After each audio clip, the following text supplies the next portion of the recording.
नमस्कार। आइए शिव पुराण से पहले सभी देवताओं का आवाहन करें।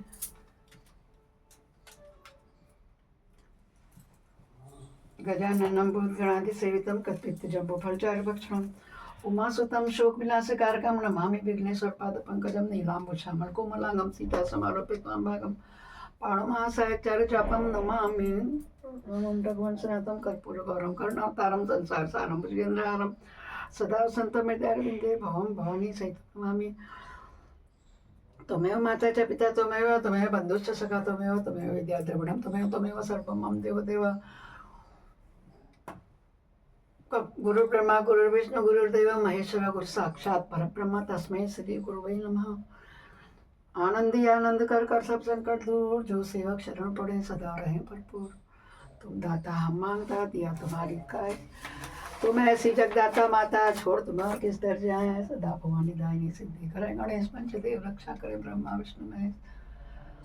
सर्वे भवन्तु सुखिनः सर्वे सन्तु निरामया सर्वे भद्राणि पश्यन्तु मा कश्चित् दुःख भाग् भवेत्। कथा सुनाती हूँ जिसे श्रवण कर मिट जाती है, जन्म जन्म की व्यथा यही है शिव शंकर की कथा, यही है भोले बाबा की कथा।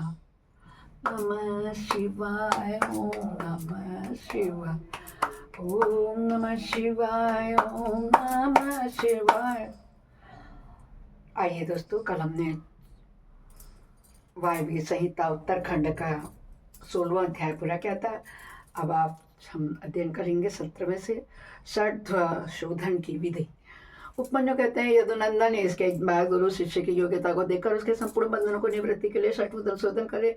कला तत्व भुवन वर्ण पद मंत्र, यही संक्षेप में 6 उनके कहे गए। निवृत्ति आदि जो 5 कलाएं उन्हें विद्वान पुरुष कलाद्वा कहते हैं। अन्य 5 अथवा इन 5 कलाओं से व्याप्त हैं। शिव तत्व से लेकर भूमि पर्यंत जो 26 तत्व हैं उनको तत्वाध्वा कहा गया है। यह तत्वाध्वा शुद्ध और अशुद्धि के भेद से 2 प्रकार का है। आधार से लेकर के उन्मत्त तक भूर्णाध्वा कहा गया है। यह भेद और उपभेदों को छोड़कर 60 है। रुद्र स्वरूपा जो 50 वर्ण हैं उन्हें पदाध्वा कहा गया है, जिसके अनेक भेद होते हैं। सब प्रकार के उपमंत्रों से मंत्राध्वा होता है जो परम विद्या से प्राप्त होता है। जैसे तत्व नायक शिव की तत्व में गणना नहीं होती, उसी प्रकार उस मंत्र नायक महेश्वर की मंत्राध्वा में गणना नहीं होती। कलाध्वा व्यापक है और अन्य अध्वा व्यापक है। जो इस बात को ठीक ठीक नहीं जानता है वह अध्वर्णों से शोधन का अधिकारी नहीं है। जिससे 6 प्रकार के अध्वा का रूप नहीं जाना, वह उनके व्यापक भाव को समझ ही नहीं सकता है। इसलिए अध्वा उनके स्वरूप तथा उनके व्यापक भाव को ठीक ठीक जानकर ही अध्व शोधन करना चाहिए। पूर्ववत कुंड और मंडल के निर्माण का कार्य वहां करके पूर्व दिशा में 2 हाथ लंबा चौड़ा कलश मंडल बनाओ। तत्पश्चात शिवाचार्य शिव सबसे स्नान और नित्य कर्म करके मंडल में प्रविष्ट हो। पहले की भांति शिव जी की पूजा करें। फिर वहां लगभग 4 सेर चावल से तैयार की गई खीर में आधा प्रभु को नैवेद्य लगा दे। शेष खीर को होम के लिए रख दे। पूर्व दिशा की ओर बने हुए अनेक रंगों से अलंकृत मंडल में गुरु 5 कलशों की स्थापना करे। 4 को तो चारों दिशाओं में रखे और 1 को मध्य भाग में रखे। उन कलशों पर मूल मंत्र के नमः शिवाय 5 अक्षरों को बिंदु और नाद से युक्त करके उनके द्वारा कल्प विधि का ज्ञाता गुरु ईशान और ब्रह्मा की स्थापना करे। मध्यवर्ती कलश पर ईशानाय नमः लिखा है, कह करके ईशानाय की कह कर तत्पुरुष कह करके उधर करके कह करके वामदेव की तथा पश्चिम कीर्तन करके इसके पश्चात पूर्वाग्नि शिवरांग में होम प्रारंभ करे। पहले होम के लिए जो आगे की शिवरांग के लिए उसका हवन करके शेष भाग शिष्य को खाने के लिए पहले की भांति मंत्र को प्रणाम करके पूर्ण होती होम करने के पश्चात प्रदीपन करेंगे का उच्चारण करके ब्रह्म से हृदय आदि अंगों को 3 आहुतियां देनी चाहिए। शिव शिखा कवच नेतृत्व और अस्त्र 6 की करना चाहिए। इनमें से एक अंगों को 3 बार मंत्र पढ़ करके 3 आहुतियां देनी चाहिए। इन सबके स्वरूप का तेजस्वी रूप में चिंतन करना चाहिए। इसके बाद ब्राह्मण की कुमारी कन्या के द्वारा कहते हुए सफेद सूत को 3 बार त्रिगुण करके पुनः त्रिगुण करके फिर उस सूत्र को अभिमंत्रित करके उसका एक शोर शिष्य की शिखा के अंतर्भाग में बांधते और शिष्य ऊंचा करके खड़ा हो जाए। उस अवस्था में सूत उसके पैर के अंगूठे तक लटकता रहे। सूत को इस तरह लटका कर उसे सुषुम्ना नाड़ी की संयोजना करे। फिर मंत्र के गुरु शांत मंत्र के साथ मूल मंत्र से 3 आहुति का होम करके उस नाड़ी को लेकर के उस सूत्र में स्थापित करे। फिर पूर्ववत फेंक कर शिष्य के हृदय में ताड़न करें और उसे चैतन्य को लेकर के 12 आहुतियों के पश्चात शिव को निवेदित कर उसे लटकते हुए सूत्र को एक सूत से जोड़ें मंत्र से रक्षा करके उस सूत को शिष्य के शरीर में लपेटते फिर यह भावना करें कि शिष्य का शरीर मूल मंत्र मैं पास है। भोग और भोग्यत्व ही इसका लक्षण है। यह विषय इंद्रिय और देह आदि का जनक है। तदंतर शांतिता आदि 5 कलाओं को जो आकाश आदि तत्व रूपणी है उस सूत्र में उनके नाम ले लेकर के जोड़ना चाहिए। इस तरह इन कलाओं का योजन करके उनके नाम में अंत में ओम नमः जोड़ करके इनकी पूजा करनी चाहिए।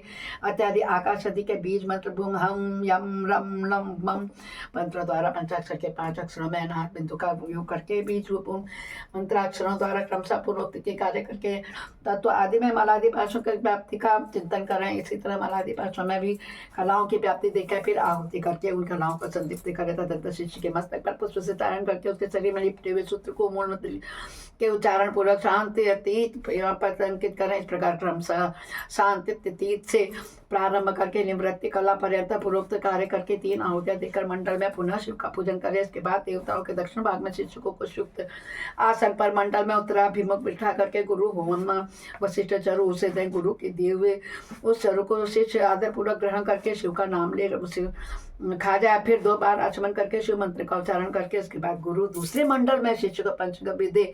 शिष्य भी अपनी शक्ति के अनुसार उसे पीकर 2 बार आचमन करके शिव का स्मरण करे। इसके बाद गुरु शिष्य का मंडल में पूर्व बिठा करके उसे शास्त्रोक्त लक्षण से युक्त दंत तथा मंदिर शिष्य पूर्व या उत्तर की ओर मुंह करके बैठे और मौन हो उस दत्तौन के कोमल अग्रभाग द्वारा अपने दांतों की शुद्धि करे। फिर उस दत्तौन को धो करके फेंक दे और कुल्ला करके मुंह हाथ धो करके शिव का स्मरण करे। फिर गुरु की आज्ञा पाकर शिष्य हाथ जोड़े हुए शिव मंडल में प्रवेश करे। उसे फेंके हुए दत्तौन को यदि गुरु ने पूर्व उत्तर या पश्चिम दिशा में अपने सामने देख लिया तो मंगल है, अन्यथा अन्य दिशाओं में देखने पर अमंगल होता है। यदि निंदित दिशा की ओर वह दिख जाए तो उसके दोष की शांति के लिए गुरु मूल मंत्र से 108 या 54 आहुतियों का होम करे। तत्पश्चात शिष्य का स्पर्श करके उसके कान में शिव नाम का जप करके महादेव के दक्षिण में भाग में शिष्य को बैठाएं। वहाँ नूतन वस्त्र पर बिछे हुए कुश के अभिमंत्रित आसन पर पवित्र हुआ शिष्य मन ही मन शिव का ध्यान करते हुए पूरे की ओर सिराना करके रात में सोए। शिखा में सूत बांधे हुए उस शिष्य के शिखा को शिखा से ही बांधकर गुरु नूतन वस्त्र द्वारा हुंकार उच्चारण करके उसे ढक दे। फिर शिष्य के चारों ओर भस्म तिल और सरसों से 3 रेखा खींचकर फट मंत्र का जप करके रेखा के बाह्य भाग में दीपालों के लिए बलि दे। शिष्य भी उपवास पूर्वक वहाँ रात में सोया रहे और सवेरा होने पर उठकर अपने देखे स्वप्न की बातों को गुरु को बताएं। बोलो शिव शंकर भगवान की जय। इस प्रकार हमारा 17वां अध्याय पूर्ण हुआ। ओम नमः।